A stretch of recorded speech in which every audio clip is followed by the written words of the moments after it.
Gubernur Sumsel Herman Deru resmi melantik Supriyono sebagai PJ Sekda Provinsi Sumsel.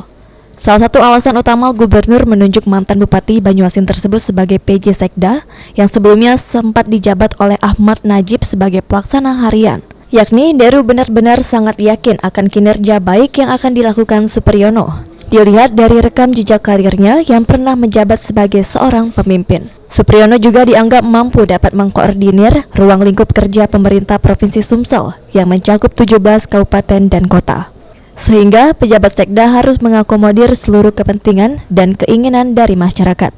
Supriyono punya rekod yang cukup baik dalam pengawasan, dalam karir di awal inspektorat. Pernah jadi wakil bupati, pernah jadi bupati. Saya pikir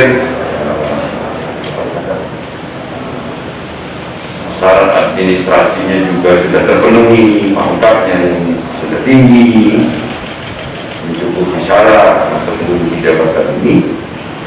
Juga atas saran Pak Wagub, saya angkat Pak Supriyono. Mudah-mudahan kalau dia kerja baik bisa definitif, tapi kalau tidak kerja baik dibawa hari. Sementara itu, PJ Sekda Provinsi Sumatera Selatan Supriyono menuturkan dirinya akan siap bersedia menjalankan tugas sebagai sekda dengan sebaik-baiknya, sesuai dengan tupoksi dan arahan dari Gubernur Sumsel Herman Deru. Perintahkan ini sesuai dengan apa yang ditetapkan oleh Gubernur. Nanti ya saya tinggal melaksanakan tugas saja ya. Yang mungkin baru tugas yang bakal diemban ini Sesuai dengan apa yang sudah digariskan dalam kebijakan Gubernur pada RPJMD sebatas masa tugas saya ini ya. Ada gebrakan apa? Enggak ada yang perlu ikut lah. Itu diatur oleh RPJMD ya.